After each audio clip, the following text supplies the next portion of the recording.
Good morning, everybody, and welcome to our Facebook Live webinar today. We are joined by Mark Clegg again in the third in our series. Morning, Mark. Morning. Great to be live again. Anyway, it seems like yesterday when you were on, which was 2 weeks ago now. So every other week we have got a special feature webinar regarding everything to do with the sales room. So if you've missed the last two with Mark, they're on the Loxley Colour Facebook page. If you go to the home page, you can go through and watch the recordings of the previous two. So today, I think we're talking about the 3 little words in the viewing room, which has got everybody intrigued. So I'm really excited to get going today, Mark. So it's been good so far, hasn't it?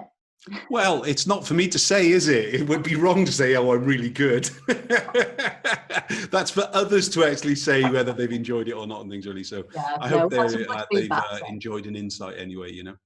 Yeah, no, we've had some great feedback. So I think and hopefully people are actually actioning some things as we go along, because I think that is key, that people do start to put these things into play. So what have we got in store today, Mark? So are they seeing my screen yet or not? No, they can see just you and I at the moment. Shall I share my screen if that's okay with you? Yeah. Screen 2, share. Fingers crossed there. What are they seeing? We can see your it's with your list of the 5 different. Brilliant. Nothing else, yes? No. Excellent. I wouldn't like to think they're looking at my porn or whatever it is I've got actually in the background. I'm too old for that now anyway. I've just gone all red. Anyway. I've seen you go red, Mark. Yeah, no, I just went red. I wasn't looking at porn, honestly. But hey, 3 little words in the viewing room. In fact, 3 little words is the definitive in a real marketing business brand development. So you should be seeing another slide now, Debbie, is that correct? Yeah, it is, yeah. So today specifically, obviously these sessions are predominantly looking at the family photographer, the child photographer, and the boudoir photographer. But these 3 little words kind of marketing applies to all businesses. It's just not photography.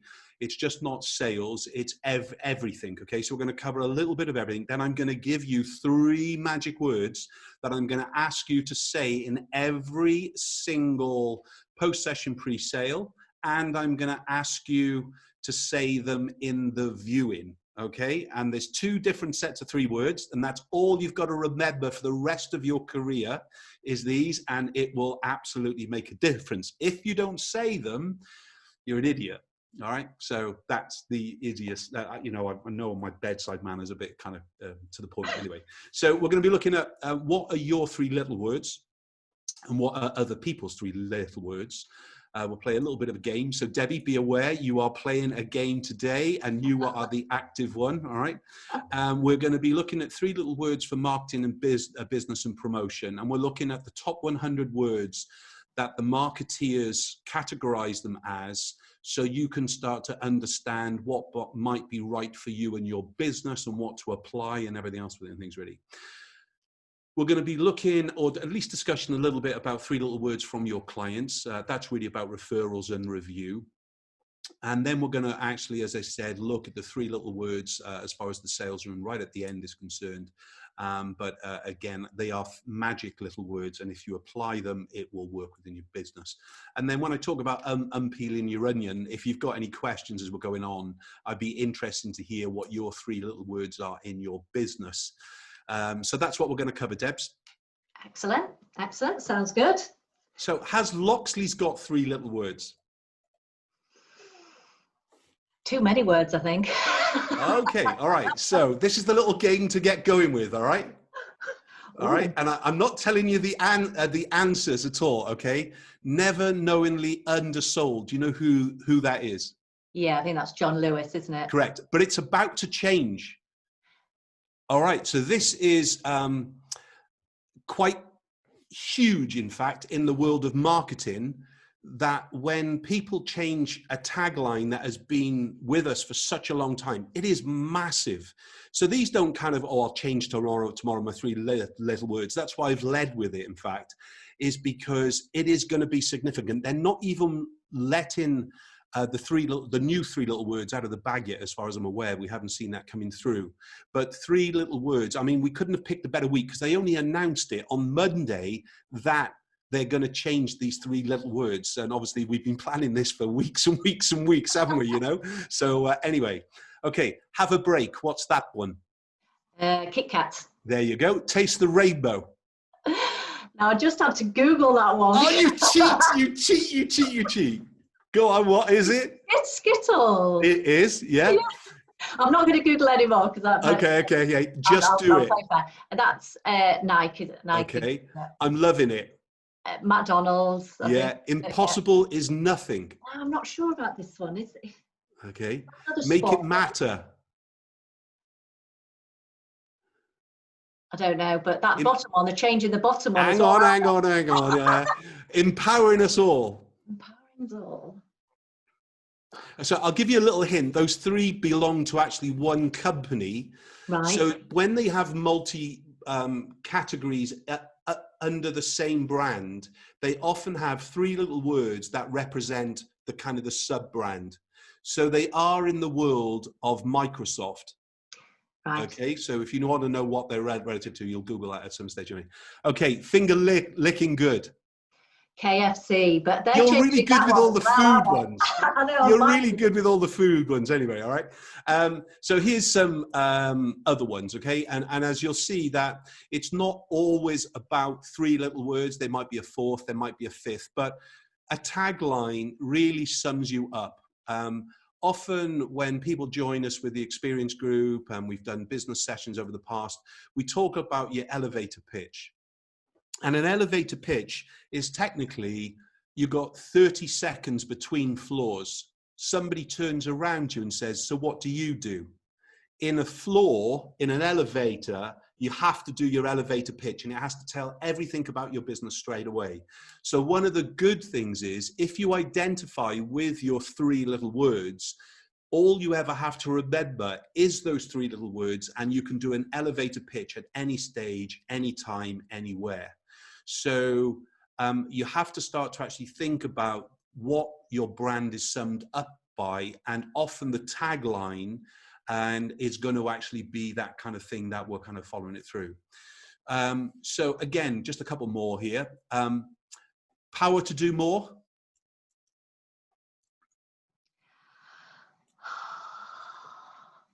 HP. It's the real thing. It's Coke, isn't it? Yes, yes. Yeah. Your potential, our passion. Don't ask me who it is because I've forgotten it. All right. But it's I think it's Apple or something like that with it. It's another tech giant with it and things. So so these are two little words now. Yeah. Think different is Apple, in fact. Connecting people, open happiness. The Uncola. Who's the Uncola, do you think? I didn't know of this one until recently. I've never heard of that. 7-Up. Oh, right. Okay. Okay. But you can see that these things really are a major significant. Now, they're not just in the brand and how we're awakening people to our brand. They're all also allowing us to identify with our business and our brand marketing what basically we can start to talk. So we're going back to the elevator pitch again. So what makes you different? Why would a client choose you over somebody else? I think else is spelt wrong, by the way, is true Mark Cleghorn spell mistakes. I think it has an E on the end. I'm not sure though, as the dyslexic amongst us. Let's put it in. So what makes Loxley's different, Debbie, and you don't have to do this in 3 words, okay? But what makes Loxley's different to other suppliers within the photographic industry, do you think? I think it's the personal service and you know, the craftsmanship of the products, really, the quality. Quality and craftsmanship are 2 words that I would identify with you without any trouble. In fact, price point, I also believe, is something that is Loxley Colour, that even though you are a big brand and obviously you have bigger costs because of the bigger brand and everything that goes with it, more staffing and everything else with it, you still deliver a price point with quality. That's the key thing. I think you're also innovative. Mm-hmm. And you don't allow others to bring it to market first. You act on ideas brought to you by people. So the wrap canvas, for instance, was brought to you by my wife, Debbie Cleghorn, in going back to 2001.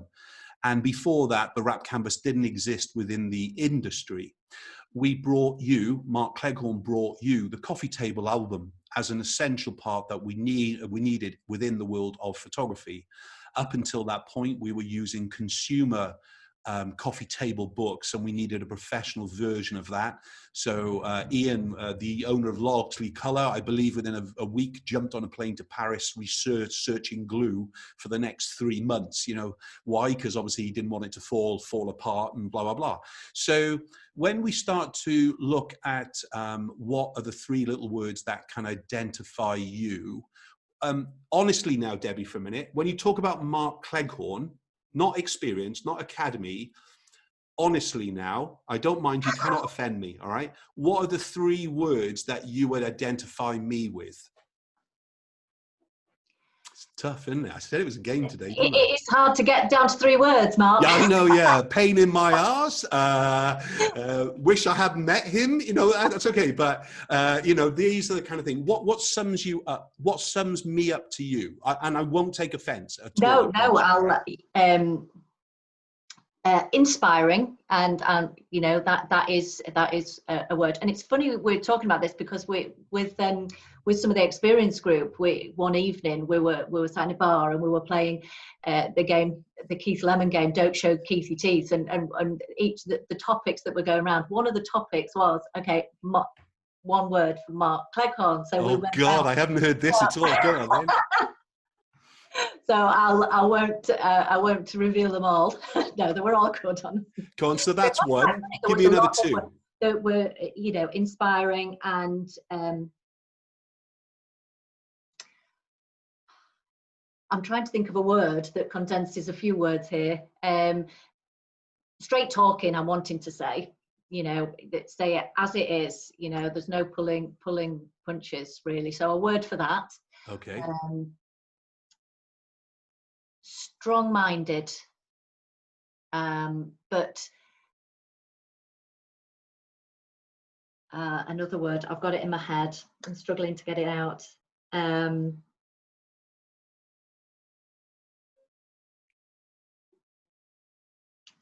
You're just sincere, you know, because, you know, you do believe you do the best for everybody that you work with, and that there was a lot of words that related to that. Good. Those are really powerful words when you think about it. And we hadn't rehearsed this at all. You could tell. You can I can't condense my words down to, you know, so it's no, that is what came up with them, as well as what I would say. And when you ask somebody else about you, that's where we get into the client, kind of how they give you your 3 little words and things, really. So we actually have on one of our Q&A cards, I'm sure you've seen one of our experience cards and things, really, but on here is 3 little words. And we asked the client to actually fill that in all the studios anyway, because we can use those for marketing. And it allows us to have words that perhaps we hadn't associated with ourselves. And it allows us to think a little bit different. And on a dark day, you know, we all have dark days. We all have clients. We think, will you go elsewhere, please? And that's okay. And you have them in the lab as well. I'm absolutely guarantee you do. But at the end of the day, you need a little bit of good things. And we don't ask enough clients to feed back to us what they honestly think. People naturally give feedback now if it's a bad experience. Very rarely do they give a good feedback unless they're asked to in a good experience. So in other words, Facebook reviews, Twitter, Trustpilot, etc., etc., etc. These are things that people are doing about you, but unless we ask them to do it, very few will actually get around to do it. Why would a client choose me over somebody else as a trainer then, Debbie? What makes me different? And I'm going to tell you the same about Loxley's now in a minute, all right? Okay. And about you as well. Why would they choose me over somebody else? Because I think they'd want to do it for you. They'd feel that, you know, and I keep coming back to this sort of accountability. They a slight fear maybe just of not doing, but they need that push. You know, people need that push. So if you know, they're struggling to actually do that, the support's there, and also the pushing to get them to actually do it. Excellent, thank you. So I mean, that's people's impression of us, and we can't help that. Everything we do about our brand, though, people are making decisions, assumptions about our brand. And if only more people took the time to really look at what others think of them instead of what they think about themselves. And you and I both know there's some people within our industry that have been a very long time that think very highly of themselves.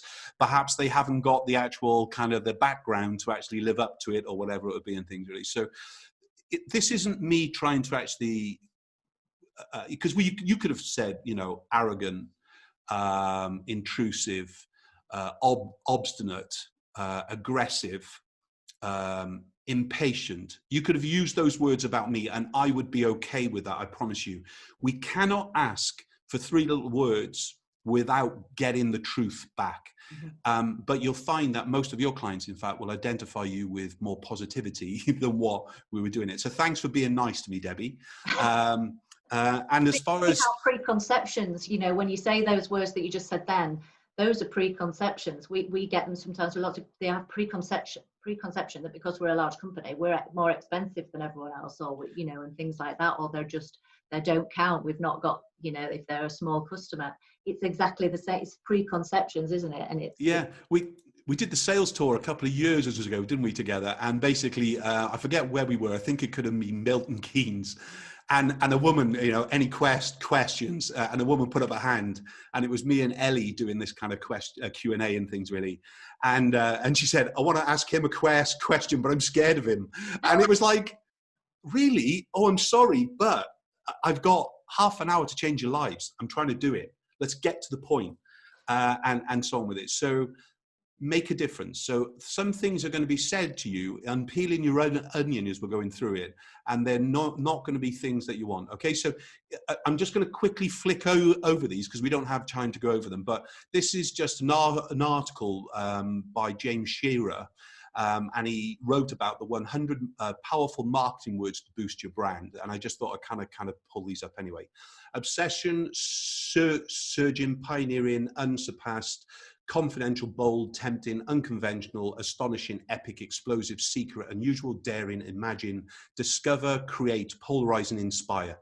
Marketing words that tap into emotion. I think as photographers, we could use at least 2 of those words within our 3 words, and it would sum up the words that we want. So creative, from the word create. Confidential could be boudoir. So in other words, our boudoir was called Boudoir Confidential and things really. Pioneering, at the stages, at some stage you will be pioneering and so on. But inspiring, fair enough, you use that word about me and we hadn't seen these in advance and things really. Marketing words to tap into fear. Now fear is very, very powerful in marketing. It can even be used in the sales room.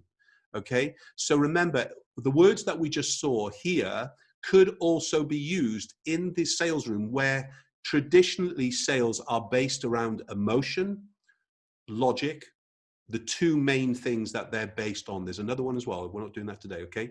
But emotional and logic is why people buy in the sales room as a rule of thumb. And you could actually use some of these within your sales patter to make sure, look, you can be confident. This is going to look great on your wall. Straight away, I've used a word out of there and I've inspired them because they might be thinking, oh, I'm not sure, or whatever it would be. Add something in there, but don't try and do them all. Don't try and be like a smart ass with it because you'll just fall over and you'll not look sincere then. Fear, fooled, beware, blinded, alarming, devastating, heartbreaking, hoax, prison, revenge, risky, avoid, scary, backlash, costly, assault, frantic, hazardous, untested. And for me to say all those words out loud fast, that would be the fear of me going back to the age of 12 when I had such a severe stutter. And even though my stutter is still there now, it's nowhere near. So there's different things we'll kind of bring in. Heartbreaking, I think, you know, that's a very key word going through the time that we've just had together on our planet. And I think it's heartbreaking and devastating what has gone on, and it's going to continue for a while. But there's things in here that you can basically watch out for, because really what we don't want to do is actually see these kind of words coming up. I'd avoid Mark Cleghorn like the plague because he's scary. Those are not words I want to hear, but at some stage I piss people off. I get it, and please borrow a few of the knives in my back. I'm okay with it. But what you will know is no lip service from Mark Cleghorn. I'm going to call it as I see it, and if I make a mistake, I'll apologize. Otherwise, we're kind of straight talking is really what I'm trying to get to. Marketing words that make people feel safe. Now, this is absolutely key in the sales room. All right. So again, you might want to actually basically start to think about some of these. So authentic, no strings attached, secure, privacy backed, lifetime, tested, no obligation, forever, proven, money back, protected, verified, no questions, endorsed, certified, and anonymous. So within the world of experience for a minute, we use the word of no obligation. We use the word of protected. We use the words verified. We use the word certified. And we also use the words backed, but in a different way. One of the most powerful words that I learned from Kodak was the terminology lifetime guarantee. Those were very, very special. And in fact, we have our own promise of excellence within the experience group that gives the client a promise of excellence with a lifetime guarantee. And the likes of Loxley's and our other trade partners, they all signed up to our lifetime guarantee and things really to make sure that it was coming. So on. Marketing words that apply urgency. Now, these are really good in several words. They're good for advertising. They're good in the sales room. That's what you want to do. So now, buy today because of. Exclusive today. Scarce, we don't really use that. Rare, we don't use that. Immediately, we don't need to use that. Instantly, you could apply for interest-free credit with us. We could use that. Hurry is an advertising word in an ad or in a verbal. Only £350 today. That is a way that we'd use the word only. Limited time, limited edition. That's great for a signature style. That includes a signature on there. A temporary is like an offer that is running at present and things really. So we've got some really great things. So we have products within the Experience Group are exclusive to Experience because we've designed them.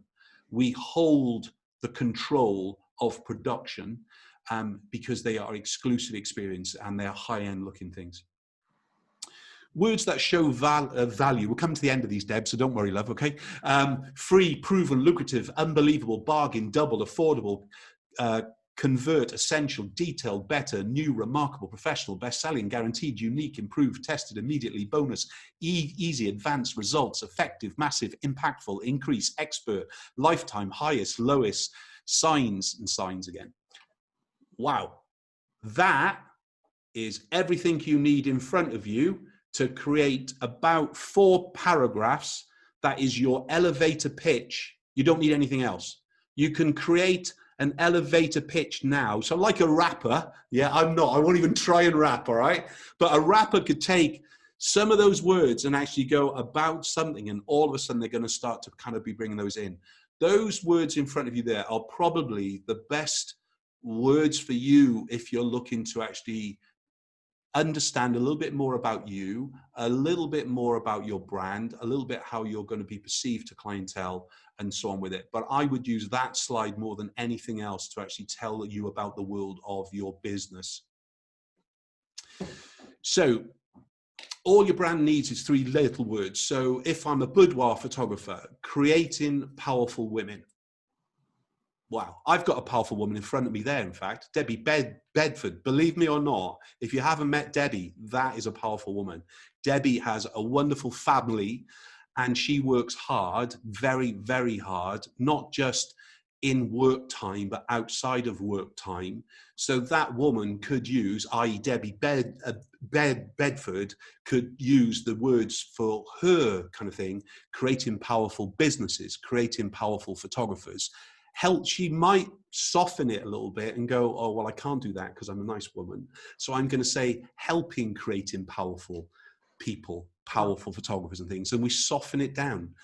3 words are a brand. Remember that. That's really what we're trying to create in things, really. These are Mark Clegg words now, okay? So what you just saw, creating powerful women, was our boudoir photography. Fun, funky fashion, families, yeah?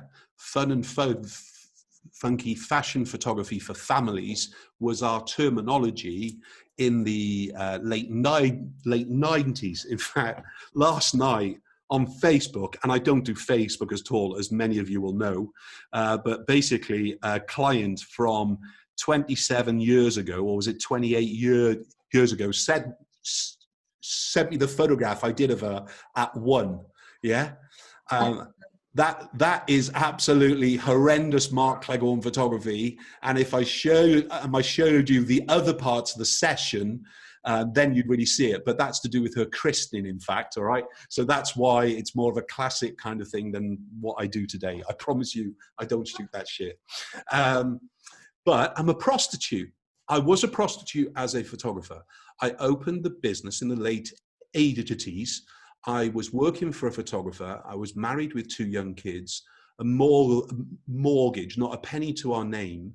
But I realized that working for a photographer, I couldn't really earn any more money. So while I worked for John, and I had permission by Business Photographic Services to open a business on the side, and we adjusted my hours and I opened a business. So I used to go into work 2 hours before my usual start time, finish work 2 hours before my usual finish time. My wife, who was on maternity leave at that time, was in the studio premises when we kind of took on a lease for a shop.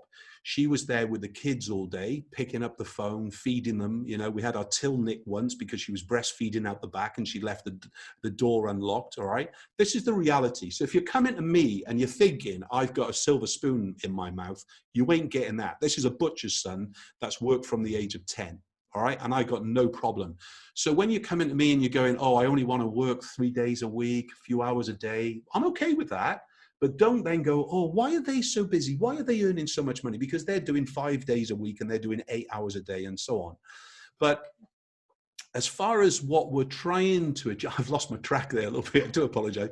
But as far as when you start a business off, you have to work it. You have to work it to death. Oh, prostitute, that was it. I opened as a black and white photographer.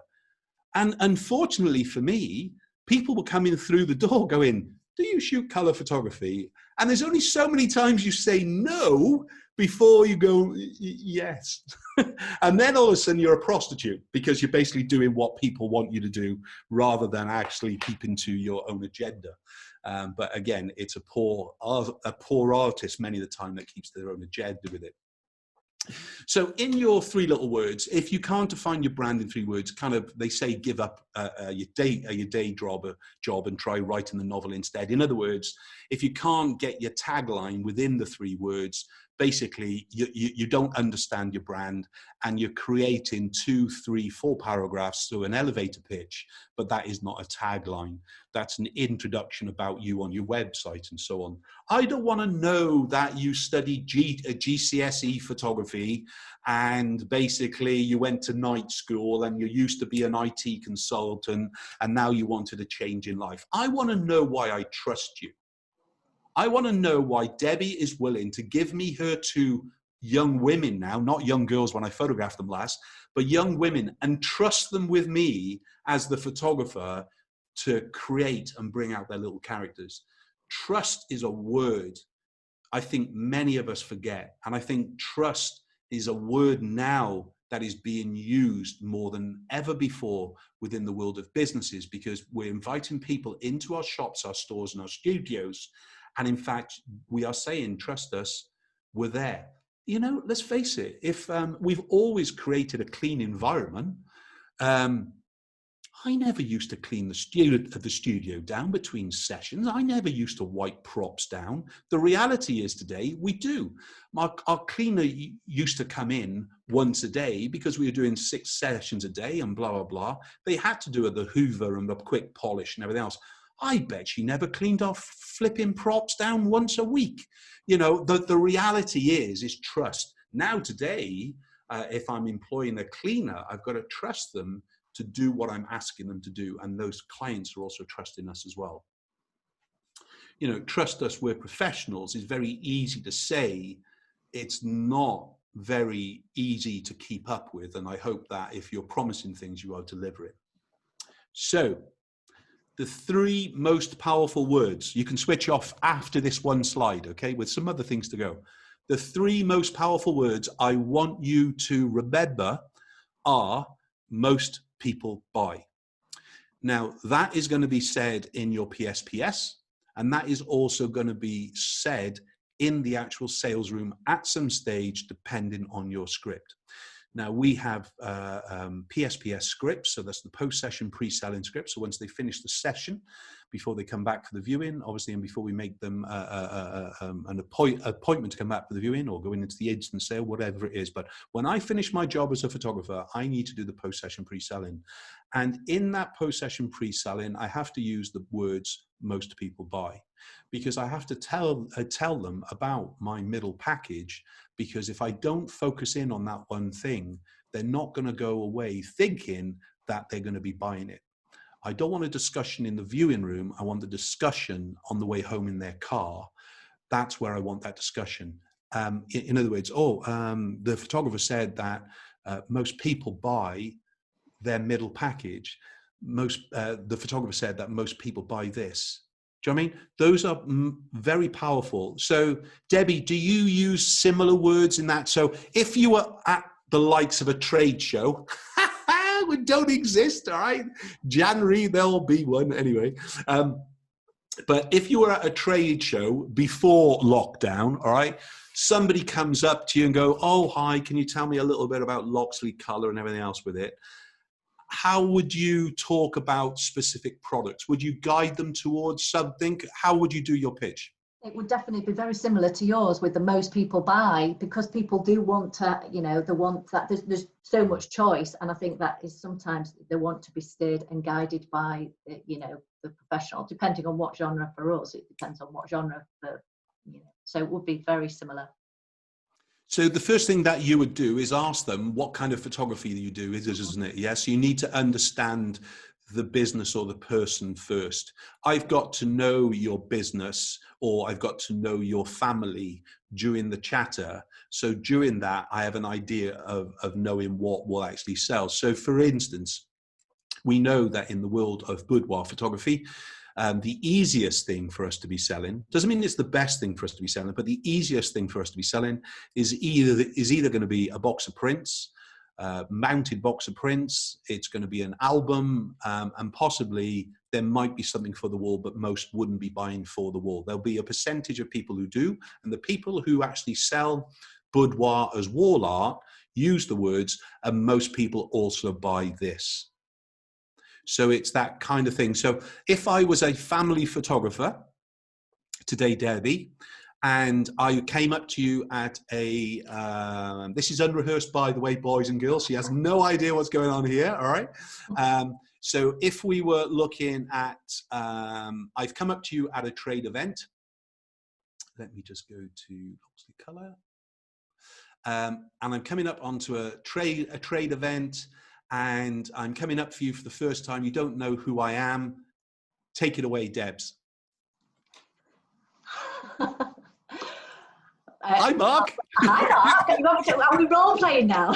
We are. We're role playing. Didn't you know it's about you today? Yeah. Hi, Mark. How are you doing? Yeah, really, really good. Look, I don't know anything about Loxley Colour. Can you just tell me a little bit about what you do? It looks like you've got some great kind of frames here and things ready. Yeah, we've got everything sort of from printing, wall products, books, presentation products, and we're the largest photo lab in the UK. And what kind of photography do you do? Great. So, we're going to play 3 different roles here. Yeah. First one, I'm going to be a family photographer. The second role, and I'll bring that in to you when I decide to, I'm going to be a boudoir photographer. And then last, I'm going to be a child, baby, toddler kind of photographer as well. All right. So we're going to start off. So I really specialize in families. That's the majority of my work. Great. Do you currently sell any products already, or are you? We do. Pretty much 80% of all sales is wall art. Anybody that's not buying wall art will usually buy in an album, or they'll be buying a boxed product of some kind, or a digital package. Great. Well, I'll steer you towards our best-selling products that we've got. We've obviously got a selection of frames, which we can also do as bespoke frames. And obviously we've got complimentary books and and book and USB products. Where are you taking me to? Which product would you go to straight away? Straight away, I would go to our framed products to start with, definitely, because they look nice as a display, a nice traditional product, and then I'll do it complementary products with unframed. I'd probably take you towards the gallery blocks and which are. Okay. So in which frame on a wall would you usually take somebody to? Our best-selling frames are the heritage frame, which is in vintage, which is a great go-to product. Works for both contemporary homes, traditional homes, as well. In the background here, there you go. You couldn't have chosen a better one. There you go. And then probably to the attic and the loft as good value products for them. Basically, the attic is very deep from the frame. It has a good perceived value, and then the loft is quite a one that everybody likes. Brilliant. So the difference there is you're having to sell the product. Okay, I'll just do the boudoir one for a minute. The difference between you and you are selling the product because that's what I'm buying. In the sales room, I'm not selling a product. I'm selling a size. So we're going to get to the other 3 little words in a minute, okay? But the difference between you are selling on emotional attachment to a product, logical as far as what makes sense for you and your business. Those are the things that you're kind of concentrating on. Obviously, the other one is to do with price. So we've got that there. So identifying what is going to be the best one. And obviously you would usually, I'm sure, point them towards what is extraordinary product from you. So this is a brand new product that we have, or this is our best selling product here. If you're looking for something a little bit different, so, something off the edge and things really, then obviously the likes of this would be great. What is the best one that suits you? For me, in the viewing room, I'm selling on size. So in other words, I've got a 40-inch image on the wall. The client has chosen their best of the best of the best. At this point, I'm going to ask you the 3 little words, which would be what, Debbie? 3 little words for what, Mark? Sorry. So I'm in the sales room. Yeah. What's the 3 little words? It's going to be 4. Okay. But anyway, what's the 3 little words that's going to come out of my mouth, do you think? How's that for size? How's that for size? That's it. I don't have to worry about product. That's my decision between Loxley's and myself when we're deciding about what product types I'm going to sell. I'm not confusing product in the sales room because I'm selling on size. As far as the wrapping, look, I love a Star Bar. Why do I love a Star Bar? I love them because they involve toffee, biscuit, and nut. Okay, 3 of my favorite things, all wrapped, covered in chocolate. I don't care what the friggin' wrapper looks like, except on the wrapper, when I'm quickly looking to be bad to myself, I'm looking across all the sweet character and I'm looking for the orange, red, and the yellow of a Star Bar wrapper. Without my glasses on, I can spot a Star Bar wrapper anywhere within a store within about 25 feet, okay? It's the same thing emotion, but photographers put product in the way. It's Loxley's job together with me to decide on what are our best products for us to be offering to our clients. As far as the wrapper is concerned, in this case, the box, the frame, or whatever it would be, it's not our discern. We'll finish that later on. What the client is going to decide upon is basically size. That's the key thing with us. So before we come back into the sales room, okay, we're okay for time. We're all right. We usually run out of time, isn't it? Yeah, but I've got you playing my game. So let's quickly move to another product, but now I'm a boudoir photographer. So I've come to your stand. Hi, Debbie, I'm Mark here. I run Confidential Boudoir. We're a specialist in boudoir photography. I'm looking for a new supplier. Our usual supplier is letting us down. It's imported from China. Basically, it's either falling apart, it's late, or whatever it is, even though the price point is great. Help me. I've got around about £60,000 a year to spend on just the wrapping of prints. What can we do? Whoa, all of a sudden, Debbie is going... 60 grand account, I'll take that straight away. And should we go to the bar first, or should we just talk about the product now? Okay, so straight away, she knows the difference being in me compared to somebody who is not confident. She knows I'm serious, I'm a buyer, but she knows she's going to lose profit. That's it, isn't it, Deb? You know, it's going to boil back down to, I know if I've got the right product here, I'm going to sell this en masse to this client. I'll take them for 12 months. I'll secure a 12-month contract with him. We'll assess that actually the spend level during the 12 months. If we can do any more in the second year, we will, but we'll be tying them down to a contract of sole supplier, whatever it would be. If you want a discount, you've got to actually give a company your all. If they haven't got all that product, then obviously we've got to look for multiple suppliers and so on with it. So Debbie, I'm going back to it. 60 grand, listen to it, hear it, yeah? That's all. And that's a nice little spend in a year for you, that, isn't it? That is a well worth, yeah. Go away, little man, whoever you are over there. I'm sorry, little girl, I haven't got time for you. I'm speaking to the big, ugly guy here now, all right? So go, Deb, what are you going to be showing me first? Excellent. Well, I'll show you a few different products with a few different price points that I think would fit really well into boudoir photography. And that would be our portfolio box, which is matted prints in a box that you can have with an image wrap or a fabric material cover. Then we've got our printing. Where am I going? USB, or am I going to books or album? That is Where do you want me to go? Presentation products. Presentation, there we go. And portfolio box is on the left. Third one down. Oops, wrong button. Okie doke. So this comes with, you can have it with the matted prints. You could have an image on the front or keep it nice and discreet on the front with our nice smooth touch. We also have a lovely lacy fabric as well, which is really suitable for fabric. What's the price point of this, Deb?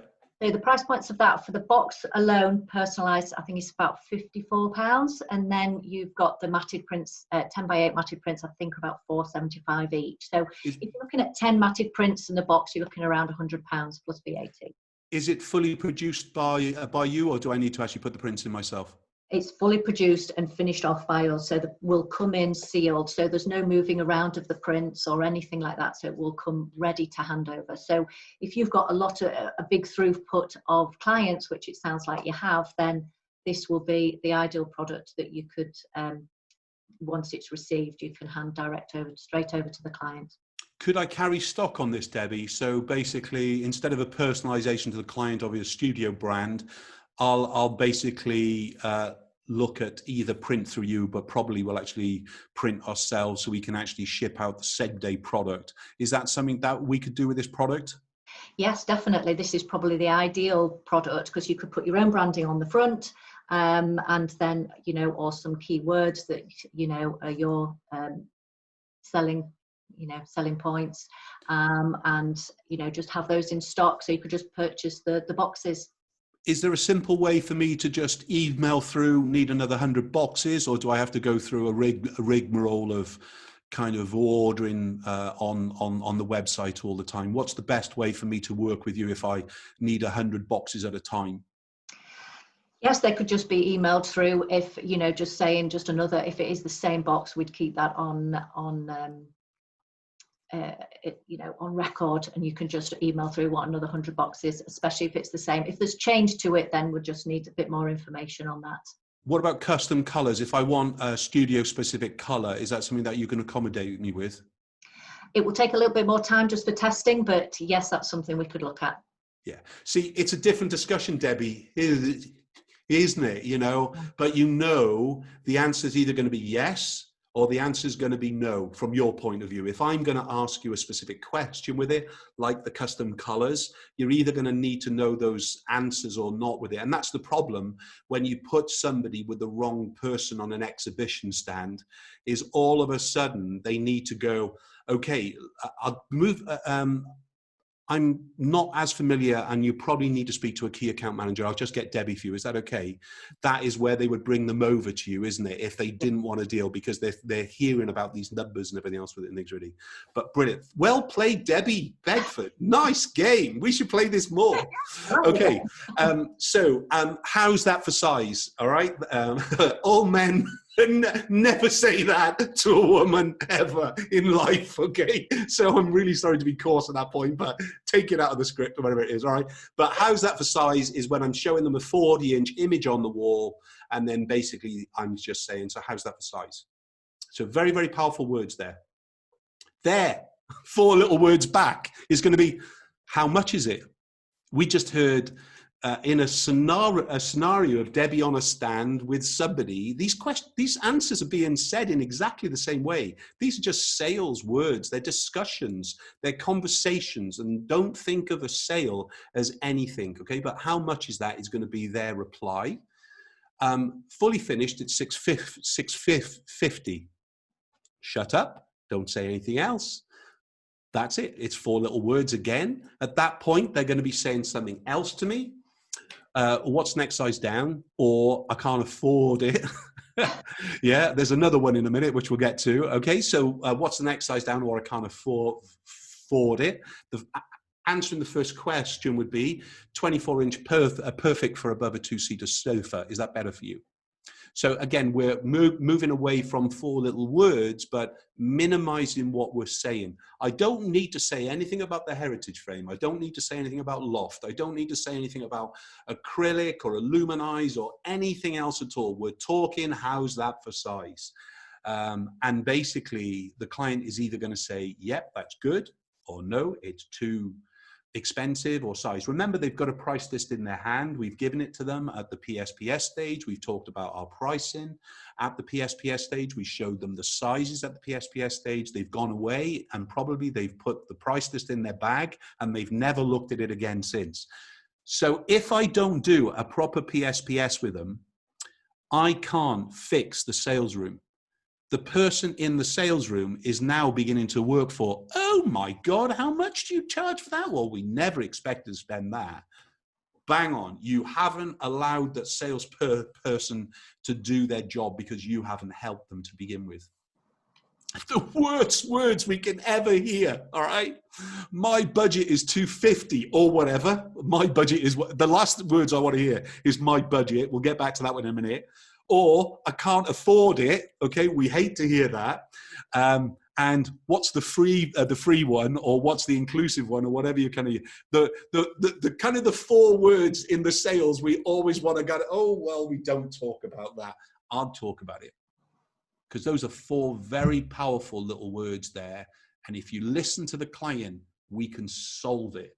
If we don't listen to the client, if you haven't rehearsed, if you don't know how to actually do it, then basically all you'll do is stick to their budget, agree with them they can't afford it, and allow them to walk out with a free one. That's not what I train you on.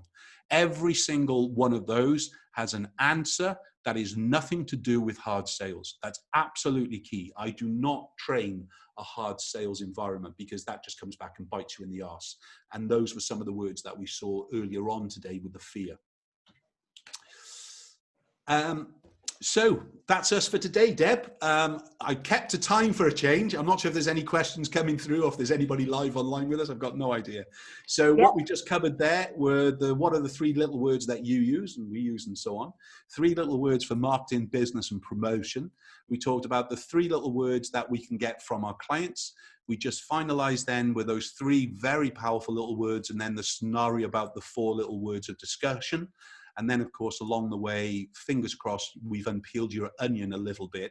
In other words, we've kind of unraveled some of the problems that you might be having, whether it's pre-sale or actually in the sale. I'm yours. Questions, go. Excellent, excellent. We've had a few comments about 3 little words for you, I think, Mark, here. Just let me, these were quite early on. Lots of people saying hi and morning. Someone said, Candy Kisses, she said, educator, no bullshit. Is bullshit one word? I'm not sure if it no bullshit. Otherwise, you've got another word to use there. You don't ask a dyslexic how to spell, yeah? So then we've got David Lowerson. He said, passionate, hardworking, and caring. Thank you very much. I'll send the money in the post, David. Yeah, and some more just saying morning there. Fab content. Good little reminders, set me up for the day. Thanks, Mark. It'd be great actually to if people can comment in the comments what if they've actually, you know, what 3 little words they would now describe, you know, me as. Yeah. Oh, that'll go. No. Oh my God, that's the problem. That is, yeah. Themselves. No, oh God, I'm not sure if that's a good idea. Yeah, go for it. I'm fine. Yeah. I actually could put another couple down while we were talking as well that I thought of. Dedicated. Thank you. And integrity, I put as well. So absolute. Thank you. I would, you know, that is definitely a word that I would like people to think I have as well. I think that is, you know, integrity is something I think is everybody should have in business, and that's what will gain the trust that you discussed at, you know, throughout the webinar. A great webinar today, Mark. I've loved it. It's been really good. I'm just going to check if there's any more comments on the Loxley Pro community while we're on. I think we're about up on the questions, so that would be great. So what we've got to store in 2 weeks' time. So I think it's about the 9th. We're looking at dealing with the objections in the sales room, okay, or dealing with objections in sales. So we're going to need you to actually tell me what your objections are. Okay, I'll start it off, but we're going to need to actually generate a load of questions, dealing with objections, whatever it is, however Loxley's is going to get it from their community. That webinar will only be as good as the questions that you've got in for me, because I'm not here to, you know, drag you all the way through. I want your questions. I'll deal with them live. You know, I don't bury my head in the sand and things really. So yeah, dealing with objections in sales, whether it's in the sales room, in person, bookings, could even be for weddings or whatever it will be and things really. But I'll take it. As I said, I'll bring about 10 objections to the table, but I'm expecting more from you guys. Otherwise, it's going to be a very, very short webinar. Yeah, no, that'd be great to get some interaction on that, because that is something that is everybody's fear in the sales room, isn't it? The objections. So get out what you've had, you know, everybody, and get those ready to fire at us. We'll pop something in to try and get some ahead of the. I actually think it's the wrong word, Debbie. You know, you use the word objection. I actually don't think it is the right word. I think really the word that people fear in the sales room, it's not the actual objection to buy in. It's actually the rejection. People don't want to buy their photography. I think this is where they take it personally. And at the end of the day, it's a transaction. And that's what we're doing together. And so, look, you're a beautiful woman. I'm allowed to say that because you are, all right? And I'm an older man who's fat and grey and kind of nearing the end of my lifespan and everything else, really. But if I walked across the dance floor in school years ago, I'd have to pluck up the courage to ask you to dance, because I cannot ignore a jewel in the crown. You have to. Why would you just go for somebody because you think you're going to have a better luck with them? So in other words, I know this sounds really, really bad, this is, but traditionally when I used to go clubbing, and it's 5 nights a week and everything else, there was always the pretty girl and her mate. And her mate was always, you know, if you go in as a couple of guys, one of you knows that one of you's going to be dancing with the mate. And so you had to actually get, you know, either a toss of the coin or whatever it be. I'm not sure if this was the same with how girls work or whatever it is, but I'm just saying it from the bloke's point of view. But at the end of the day, I've been rejected by so many women in my life, Debbie. It's just normal. And obviously, I stopped all the advancements as soon as I met my wife, another Debbie, and obviously we got married and kids and grandchildren and everything else with it. However, go back to the school, the disco, I walked that floor like every other boy. And I've talked about it before, but my main fear was not being able to get the words out. Do you want to dance? That's it. Yeah. And that's the hardest part. I'm not even sure if that even exists today because of Tinder and Facebook or wherever it is. These are things beyond me, but whatever. It's the rejection. That is really what is at the heart of business and sales, is people fear rejection. You've got to have that little bit of a confidence. And the worst you're going to go is, well, if you say no to me, Debbie, and your mate is sat next door to you, I know through integrity, I can't ask your mate at that point, because that would be an insult to her. Yeah. But I might come over in about 20 minutes and ask her to dance or whatever it would be. And it's this rejection. Power of the rejection stops people from actually selling with a confidence and rehearsing. And rehearsing is another word. Rejection and rehearsal will basically kind of put people from going into the sales room. I've stopped. Shut up, Mark. Yeah, no, I totally agree with you. I think it is that rejection, that's you know, that fear.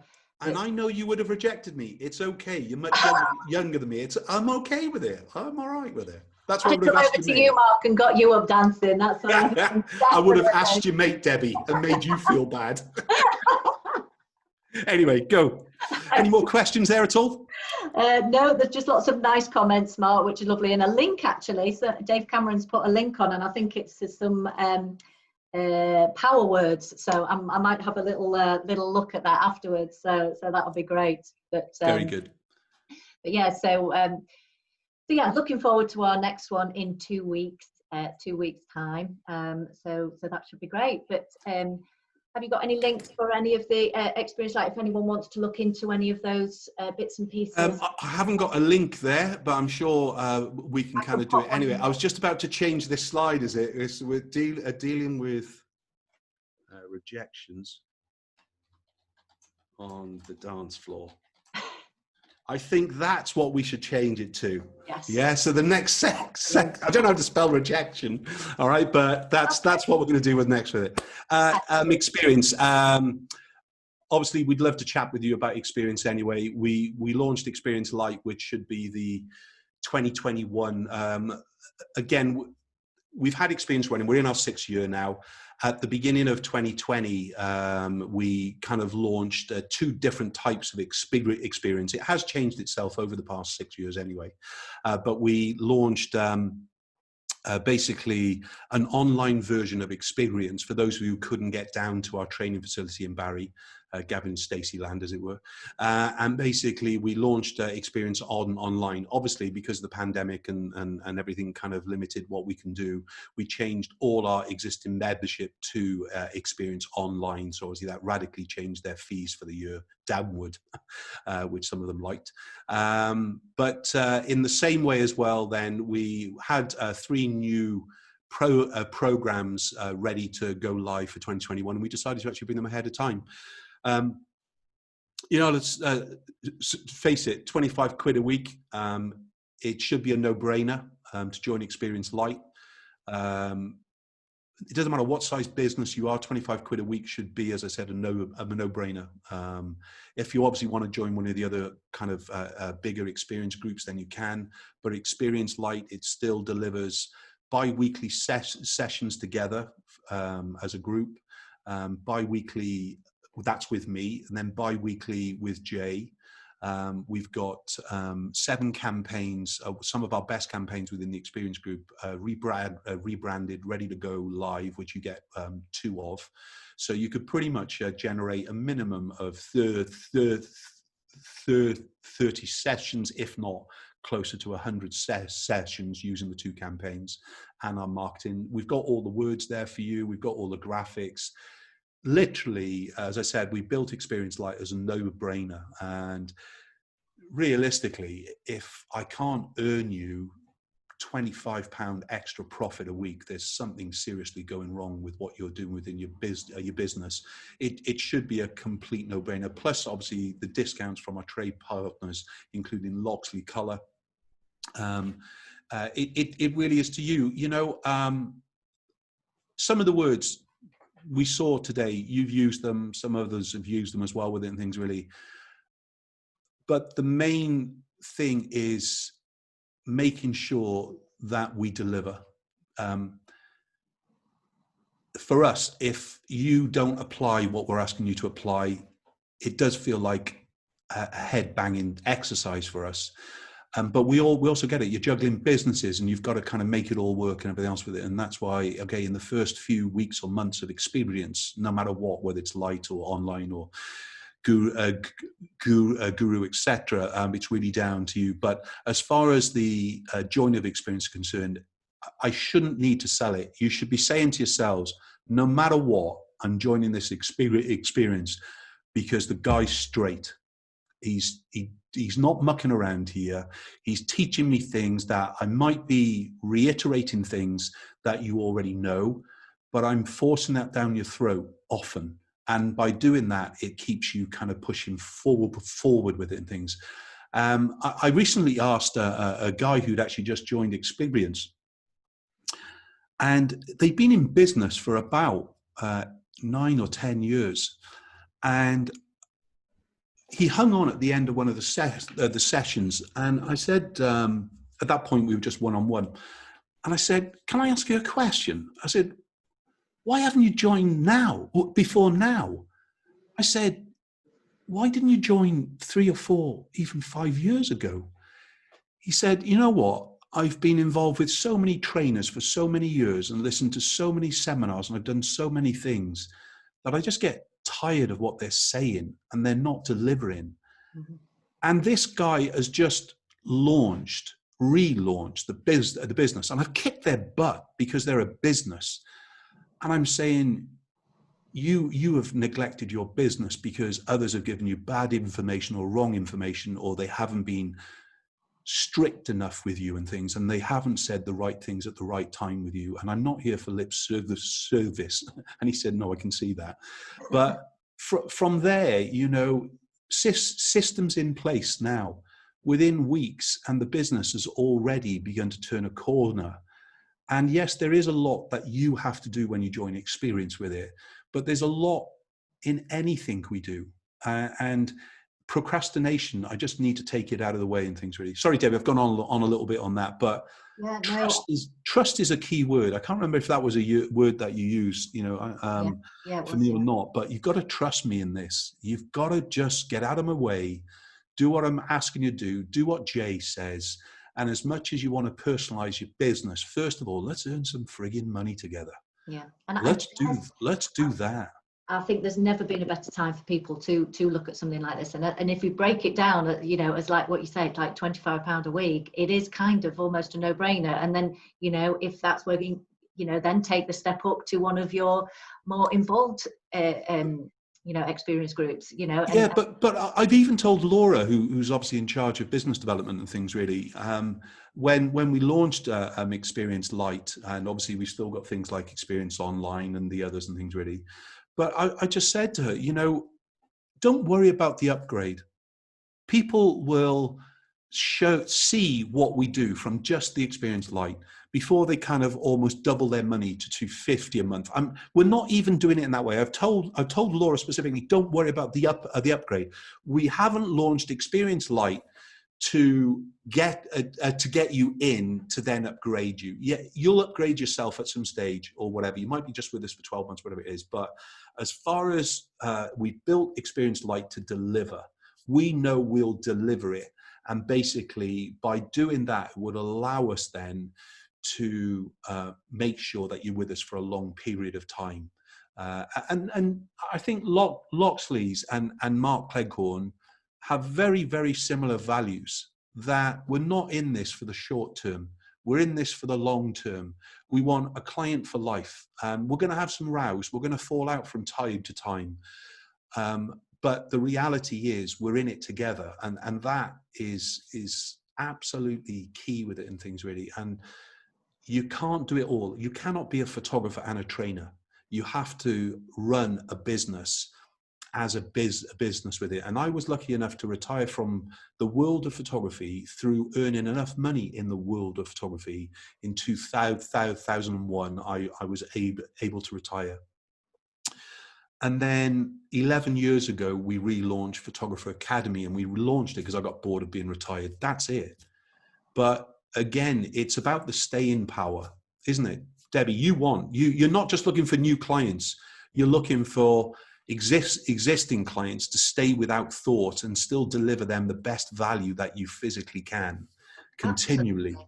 Yeah, absolutely. It's essential, and I think you grow with each other, don't you? I think that's essential. I talked a lot there, didn't I? Sorry. No. Sorry, everybody. I bet they've all tuned off now and they've gone anyway. I'm shutting up. Zip, gone. No, it's great though, because I think we just carry on just talking like we're just, you know, we could probably just chat away all day. If you want to, again, you know, it's just the biggest problem that we have is people quiet in the room, people who need to ask the questions who don't ask the questions. Yeah. And that's the powerful thing about being a group and a community, which we are as far as the Experience Group is concerned. They can ask honest questions to each other. They can ask honest questions to me. They know I know about them. So if anybody starts to, and we don't really get it in Experience Group, but if anybody starts to exaggerate things, we can also, I can give them a quick shout and go, oi, you're feeding a line of bullshit there, and you need to start stepping off that, because remember, by giving false information, you don't inspire people. You make them feel rejected or neglected, or they're not doing something right. And the only way to make sure that you inspire people is to make sure they're doing something each day, and to make sure they can improve their sales. And I want the Experience Group to celebrate within the group their good sales. I also encourage them to celebrate the really bad days. And that's where a community really does help for them. And often it's something stupid that they've done, or they've just had the wrong variety of clients going through them. But it's usually something specific that makes it fail. Yeah. True. But yeah, no, thanks again so much, Mark, for today. It's been great. Loved it today, and I hope everyone's enjoyed it, whether they're watching it live or on replay. And we'll catch everybody else in 2 weeks. Bye, everybody. Bye.